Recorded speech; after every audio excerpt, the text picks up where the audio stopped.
Welcome back, gang. It's Deltia from DeltiasGaming.com, and I have leveled a gazillion characters in the Elder Scrolls Online. This video is going to be the one you want to watch if you're learning how to start a character off right. That way, you're on a right path to progress, you reach endgame, and your character is not a hot mess express. So watch this video. If you like leveling alts, you're new to Elder Scrolls Online, and you want to kind of see what the meta strats are to start it off right. So you hit endgame, your character's good to go.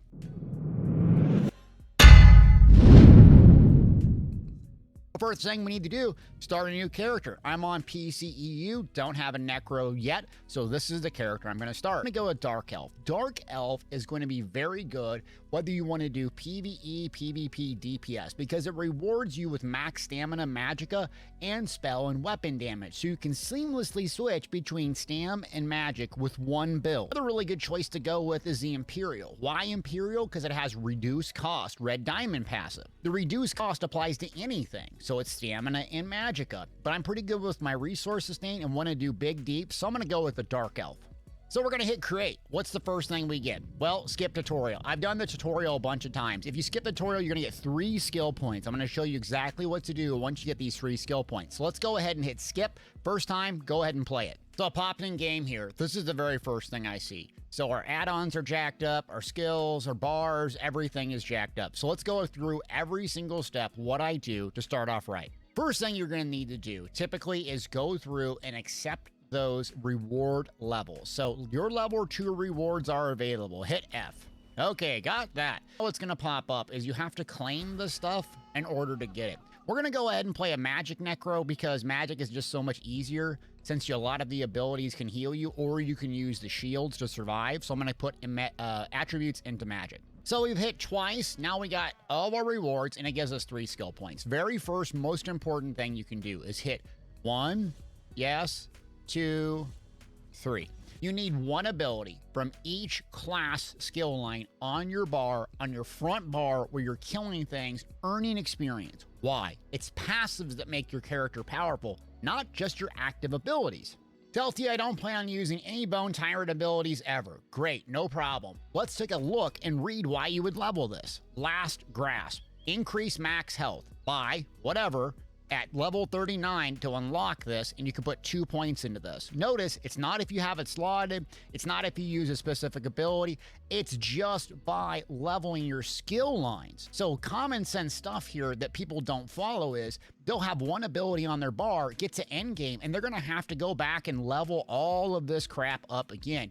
No, no, no, no, no. 3 of them out the gate, and then you get a 4th, a special one from Soul Magic, Soul Trap. We're going to put that on our bar. Early on, you can morph this into Consuming Trap. It's a really incredible resource sustain you can use in the beginning or at endgame, especially useful if you don't have a lot of champion points, you don't have a lot of gear or fancy food and drinks to help you sustain. This is really, really useful. So we have 3 on our bar to level our class-specific skill lines. That's step 1. We're going to get a couple more here in a minute, but before we do that, we got to fix some add-ons or user interface and some basic settings like controls. We're going to go ahead and hit escape, okay? We're going to walk through these. Some of these are boring, some of these are common sense, but some not so much. In the video settings, I don't really fuss with any of this. Audio, don't mess with audio. The only thing I mess in here is NPC subtitles. I turn this on. Why? Because in dungeons and or starting out, there's actually some clues as to mechanics. So if you have this on, it's actually quite helpful.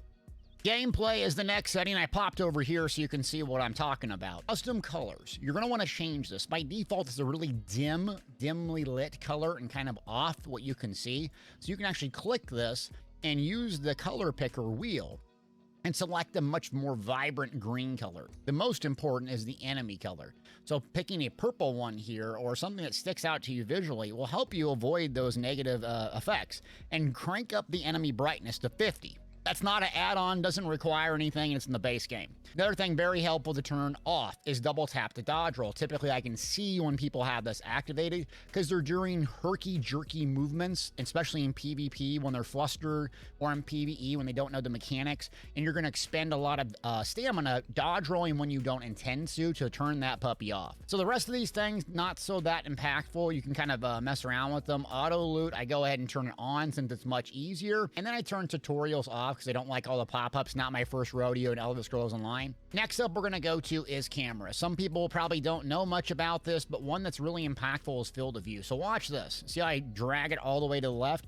If I pull it all the way back to the right, it gives me a lot more, well, field of view, allowing you to see more of the battlefield. Common sense stuff here, but you really want to dial that out so you can see more. Vertical offset, I do put it up a little bit, and I like my reticle right on top of my character, so I make it look like this, so it's a little bit easier for me to aim. Also, I mouse wheel back as my zoom out, so I can see much, much, much more of the battlefield. I'm not playing this as a role player, so I want to see everything I possibly can. And of course, you can zoom in and turn the UI off, which I'll show you in a little bit. Next up is the interface setting. So we're going to go through this. And quest tracker, I turn off. Again, I don't do a whole lot of questing. So we're going to scroll down. Performance, I don't mess with this. We're going to skip the nameplates. This is some important ones. So nameplates on. We got it set on. Self, show. I have never on there. I don't need to see my own name. I'm well aware of it. So I want to make sure I see that. Health bars, make sure these are active. Now, the ones that you're going to change typically is self, change to injured. Typically, I can see and tell when someone doesn't have this enabled because they don't heal themselves when they dip below 50 or 75% health, especially in PvP. You need to have this enabled. Why? Because it helps you not taking your eyes off your character to look at your attribute bars, look in the top left, top right, or wherever you have your health if you're using add-ons. So it just allows you to visually get a sense of where you are if you're in trouble. Trust me, turn that on, at least on injured. Then what I like to do is friendly NPCs show. So I actually turn this to injured or always on as well, especially if you're using companions, because they're kind of helpful if you're starting out the game or you struggle with survivability, or you don't know the mechanics and so forth. And you also need to know when to heal them, because a little bit of off healing can save them, allowing you both to survive a little bit longer. Combat has some really important ones. So ability bar, you're going to turn always show. I'll show you a way to turn the UI off when you want to take fancy screenshots. I don't have it. I always have it displayed. On consoles, ability bar timers and ability bar back row timers, very useful. I use an add-on for this. Add-ons link in the description below, so I don't really need this enabled. Attribute bars, I do want this always shown at all times. Again, I need a lot of information, especially in order to survive the harder content you want to do. You always can turn the UI off if you want to take fancy screenshots. Resource numbers and next, and you're going to see a theme here. More information, better. Numbers and percentage. Why? So I can get an idea, a sense of how I'm doing on resources, and also percentage might be important. Numbers are important, especially if you know 3,000 to 5,000 stamina for a dodge roll or a break free. And then ultimate number, I want to know the number. Combat text I leave on, and I don't really mess that a lot of the time. One thing that is helpful to turn on by default is show overhealing. I do turn this on. Buffs and debuffs, I have a separate add-on for this, Bandit's user interface, so I don't mess with this, but you're going to turn this on if you don't have that. Debug setting and add-ons. So add-ons, you can just go in here, again, a separate video, and you turn a bunch of them off that you don't need. So I don't have them all activated, but I have ones for crafters, traders, PvP, PvE, very specific things, and that's going to get your character off on the right foot. Now we have 3 abilities on our bar for skills, right? So what do we need next? Well, we need armor, we need weapons, we need a little bit more abilities, and we need to unlock guilds. So you can do this in a variety of different ways, but typically what you're going to do is go to your faction's central starting point. Glenumbra here, Stone Falls, or Oradon, okay? So the very beginning town, like Daggerfall Wayshrine here from Glenumbra. So I'm going to go there and show you how this is done. All right, we're traveled here in Glenumbra. 3 guilds in the Daggerfall, or wherever your starter zone, you're going to want to unlock straight away. One is in the guild, via the Undaunted quest, and then Mages Guild and Fighters Guild are all going to have introductory quests to unlock the skill line. So go to each specific spot in the very beginning starter zone. Here is Mighty Mordra with Undaunted. So basically you just accept this quest here. They sing a bunch of Undaunted songs, and we'll get the Undaunted skill line. It'll tell you how to level it up. So if you ever have questions on how to level it up, just read, well, the bar, and it'll tell you. And here's the Fighters Guild one. You basically just talk to them wherever your charter home is. Boom, ready to join the Fighters Guild. Here's the Mages Guild one. Exact same thing. Click a few buttons, read it your first time. Great, there you go. When you come out here, you'll notice this gal here. And what she does is going to do crafting writs. So you can go ahead and start talking to her. This is by far one of the strongest and most impactful ways to earn gold. Plus, it actually gives you pretty good experience gain. And if you're doing endgame Elder Scrolls Online, most people just sit around and do crafting writs for 2 hours or so because there's so much gold in them. But don't forget, there's a lot of experience. So you can do them for all of the crafting in Elder Scrolls Online, meaning jewelry, enchanting, alchemy, clothing, woodworking, blacksmithing, and so on. So this is something you're going to want to focus on to help you level and also get a bunch of gold. So pick it up straight away, right out of the Fighters Guild, and another one here in the Mages Guild. And now we got our crafting list. We're going to ride our little level 1 horse and also start feeding your horses while we're riding over here.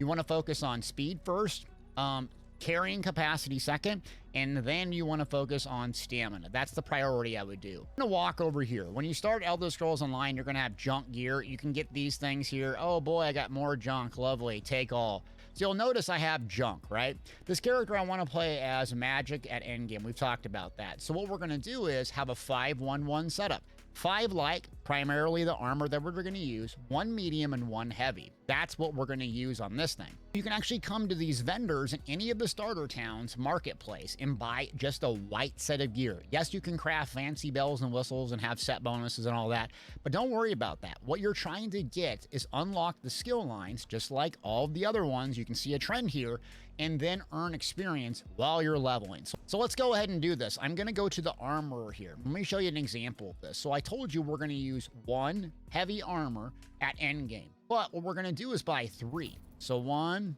2, 3. So I'm gonna keep the chest on at all times because it's gonna give us the most value for the armor, but I'm also gonna go 1, 2. And that unlocks the skill line. So now we have a heavy armor unlocked. We're gonna drop these very, very cheap. And then we're going to do the exact same thing. So leather worker for medium. And grab it. And we're going to grab 1, 2, and boots for the heck of it.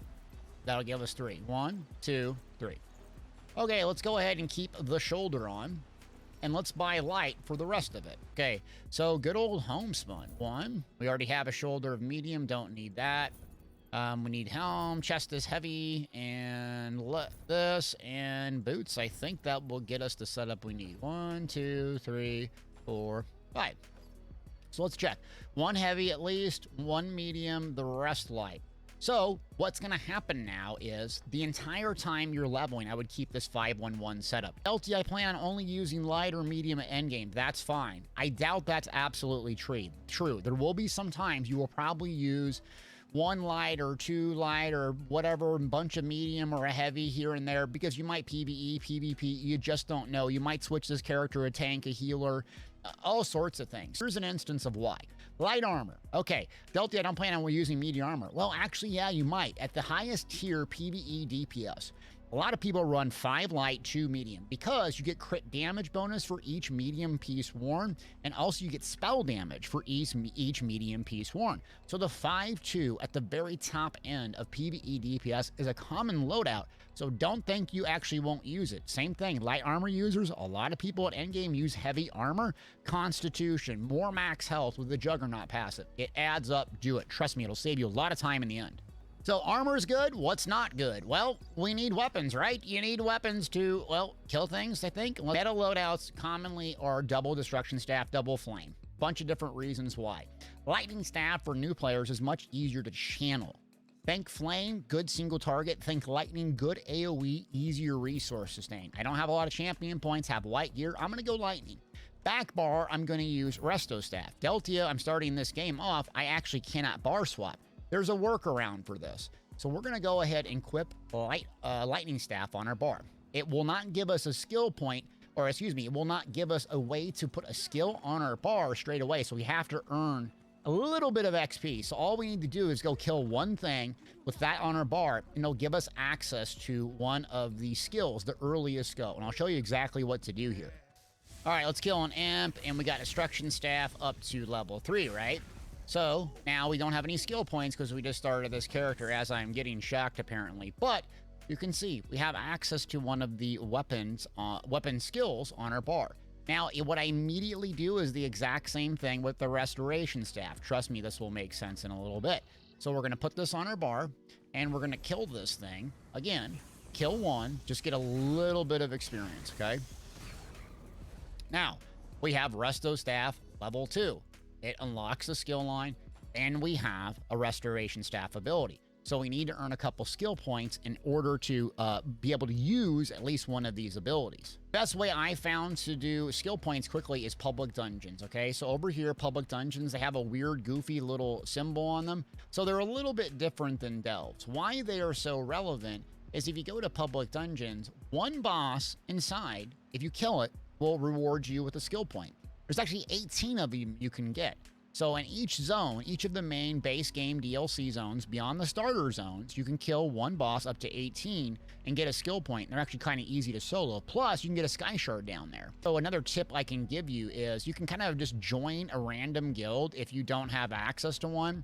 So you can go browse guilds, trading guild, group PvE. Usually there's some social guilds that will let you in. You'll see people with a high active amount of people. Like, look at this, 434. Why you want to do that is you can travel around to them. So you don't actually have to go gallop your speed 1 horse to Glenumbra. You can use this Beam Me Up add-on or just go to them in the guild and then travel from zone to zone to zone to zone, because I don't have a whole lot of guilds in here. But you can do the public dungeons easily and get skill points. And that's usually what I do day one on a brand new character. And I'm going to do some skill points, but before I do that, in the starter zone, anywhere you go, you need to get a Mundus Stone. The Lady, increased physical and spell resistance. Is this the best PvE DPS one? Absolutely not. You can travel to someone in your guild or whatever, but I'm assuming you're a brand new player in this game and you don't have access to that. So get a Mundus Stone. Now our goal is to get a couple skill points, whether it's sky shards, leveling, doing whatever, so we can get those weapon skill lines on our bar and complete the starter part of this build.